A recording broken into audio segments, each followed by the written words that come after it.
بسم اللہ الرحمن الرحیم۔ رمضان کے روزے بہت ہی فضیلت والے ہیں، بہت ہی فضیلت والے ہیں۔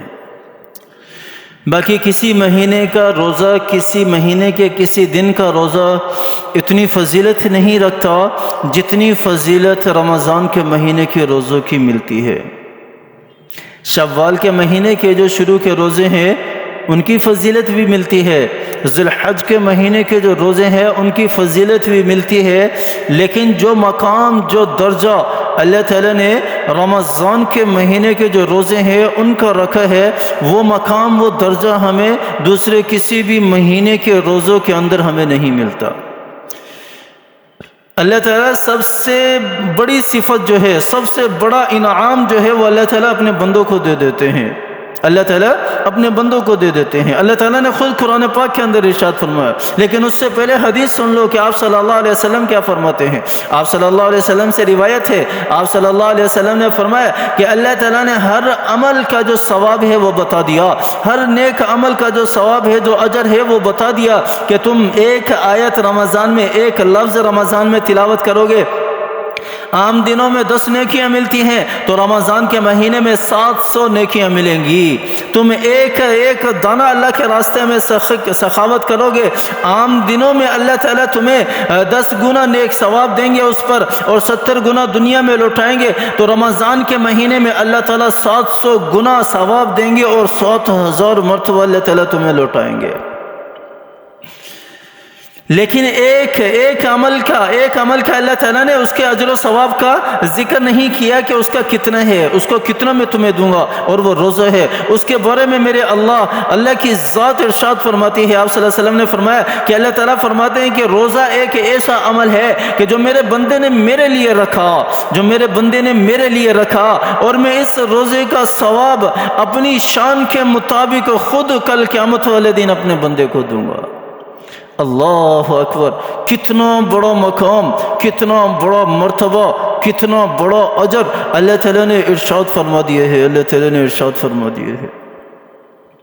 اور اس کے علاوہ آپ صلی اللہ علیہ وسلم کی حدیث ہے کہ جو رمضان کے روزے سارے رکھتے ہیں، جو رمضان کے روزے رکھتے ہیں، اور اسی طرح رمضان کے سارے روزے، جو قوانین، جو اصول، جو ضوابط اللہ تعالیٰ نے بتائے ہیں، آپ صلی اللہ علیہ وسلم کے ذریعے ہم تک پہنچے ہیں، اگر ان قوانین، ان ضوابط کو سامنے رکھ کر اگر رمضان کے روزے رکھتے ہیں تو آپ صلی اللہ علیہ وسلم کی حدیث ہے کہ آخری رات جو چاند رات ہے، اس رات پھر اللہ تعالیٰ فیصلہ فرماتے ہیں، اللہ تعالیٰ اعلان کرتے ہیں، اللہ تعالیٰ جو ہے وہ جنت کے ٹکٹ تقسیم کرتے ہیں، جنت کے ٹکٹ تقسیم کرتے ہیں کہ جاؤ فلاں بندے کا جنت کے ٹکٹ پر نام رکھ دو، نام لکھ دو کہ اس نے میرے لیے رمضان کے روزے رکھے، وہ میرے لیے راتوں کو کھڑا ہوا تراویحیں پڑھی، اور میرے لیے اس نے اپنے آپ کو گناہوں سے بچایا، اور میرے لیے اس نے اپنے آپ کو حرام سے بچایا، اور میرے لیے اس نے اپنے آپ کو ناپاک چیزوں سے بچایا، ناجائز چیزوں سے بچایا۔ جاؤ اعلان کر دو، اعلان کر دو کہ میں نے آج اپنے بندے کی مغفرت کر دی، اور یہ جنت کا ٹکٹ ہے، یہ اس کے نام اعمال میں رکھ دو کہ کل قیامت والے دن وہ جنت کا ٹکٹ لے وہاں سے اور جنت میں جانے والا بن جائے، جنت میں جانے والا بن جائے۔ اللہ تعالیٰ نے جنت کے جتنے بھی دروازے ہیں ان سارے دروازوں میں سے ایک دروازے کا نام باب الریان رکھا ہے، روزے دور، روزہ رکھنے والوں کا دروازہ، جو جنت میں اس دروازے سے داخل ہوں گے۔ اللہ تعالیٰ نے جنت کی صفات کو ذکر کیے ہے، اللہ تعالیٰ نے جنت کی جتنی بھی نعمتیں ہیں اس کا ذکر کیا ہے کہ فلاں نعمت اس طرح کی ہوگی، حوریں ملیں گی، نہریں ملیں گی، یہ ملے گا، وہ ملے گا، ساری کی ساری نعمتیں اللہ تعالیٰ نے بتا دی، لیکن اس باب الریان سے داخل ہونے والے کو کیا ملے گا اس کا ذکر نہیں ملتا، اس کا ذکر نہیں ملتا۔ اللہ تعالیٰ نے اس کو چھپا کر رکھ دیا کہ میرے بندے نے میرے لیے روزہ رکھا ہے، اور میرے بندے نے میرے لیے روزہ رکھا ہے۔ یہی وہ اعلان ہے آپ صلی اللہ علیہ وسلم کی حدیث کا کہ میں اپنی شان کے مطابق، اللہ تعالیٰ فرماتے ہیں کہ میں اپنی شان کے مطابق روزے دار کو اجر دوں گا، تو اللہ تعالیٰ پھر اپنی شان کے مطابق اس دروازے سے داخل فرما کر پھر اندر جو نعمتیں ہمیں نظر آئیں گی وہ پھر کیا کہنے اس کے، وہ کس طرح کی ہوں گی، کیسی ہوں گی، ہمارا ذہن تصور بھی نہیں کر سکتا۔ ہمارا ذہن تصور بھی نہیں کر سکتا. ہمیں تو یہاں دنیا کے اندر چھوٹی سی نعمت مل جاتی ہے تو ہمارا پاؤں زمین پر نہیں لگتے، ہمارے پاؤں زمین پر نہیں لگتے. اور جنت کی اتنی بڑی بڑی نعمتیں ہیں، اتنی بڑی بڑی نعمتیں ہیں کہ ہم سوچ بھی نہیں سکتے. اور اللہ تعالیٰ اپنی سب سے بڑی نعمت جو کن فیکون والی ہے وہ اللہ تعالیٰ جنتیوں کو دے دیں گے، وہ اللہ تعالیٰ جنتیوں کو دے دیں گے. جنتی جو چاہے گا وہ اس کو ملے گا. جنتی جس چیز کا ارادہ کرے گا وہ چیز اس کے پاس آ جائے گی. جنتی جو کھانا چاہے گا وہ کھانا پک کر اس کے سامنے آ جائے گا. یہ کن فیکون والی صفت جو اللہ تعالیٰ کی ہے، اللہ تعالیٰ اپنے بندوں کو، جنتیوں کو یہ دے دیں گے. کتنا پیار کرتے ہیں اللہ تعالیٰ ہم سے، کتنی محبت کرتے ہیں اللہ تعالیٰ ہم سے، کتنی چاہت ہے، کتنی چاہت ہے اپنے بندوں سے. تو میرے بھائی اور دوستو بزرگوں، آؤ نا اس رمضان کو ببرکت بنائے.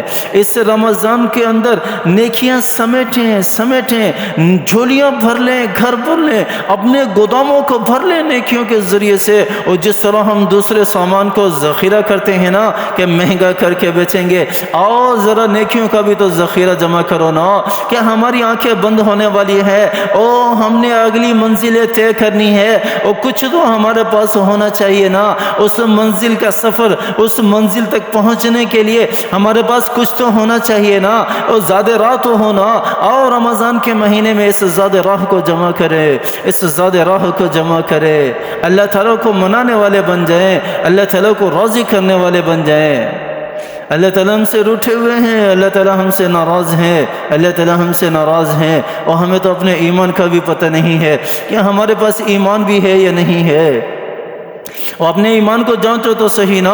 آپ صلی اللہ علیہ وسلم نے کیا فرمایا؟ من رأى منكم منكرا فليغيره بيده فإن لم يستطع فبلسانه فإن لم يستطع فبقلبه وذلك ضعف الإيمان. آپ صلی اللہ علیہ وسلم نے فرمایا کہ ایمان کا سب سے اعلیٰ درجہ یہ ہے کہ برائی کو دیکھے تو ہاتھ سے روکے. ایمان کا دوسرا درجہ، دوسرے نمبر پر درجہ یہ ہے کہ برائی کو دیکھے تو زبان سے اس کو روکے. ایمان کا تیسرا درجہ یہ ہے کہ برائی کو دل کے اندر برا سمجھے، دل کے اندر برا سمجھے. ہم تو برائی کو دل کے اندر برا ہی نہیں سمجھتے، ہم تو برائی کو دل کے اندر برا ہی نہیں سمجھتے. ہمارے پاس جو اضعاف الایمان ہے نا، جو سب سے کمزور ترین ایمان ہے، وہ ایمان بھی ہمیں ڈھونڈنے سے کہیں نہیں ملتا. اس کو ذرا کھول کر دیکھو سینے سے، اپنے اندر جھانک کر دیکھو تو صحیح نہ ذرا کہ ہمارے اندر ایمان ہے یا نہیں ہے. اللہ تعالیٰ ہمیں ہماری ایمان کی حالت میں ہمارا خاتمہ نصیب فرمائے. اللہ تعالیٰ ہمیں ایمان کی جو حلاوت ہے وہ نصیب فرمائے. اللہ تعالیٰ جو ایمان کا ایک کیا کہتے ہیں کہ جو ذائقہ ہے، جو ایمان کی طاقت ہے، اللہ تعالیٰ وہ ہمیں عطا فرمائے. اللہ تعالیٰ مجھے بھی اور آپ کو بھی رمضان کے مہینے میں رحمتیں اور برکتیں سمیٹنے کی توفیق عطا فرمائے. آمین ثم آمین. وآخر دعوانا ان الحمد للہ رب العالمین.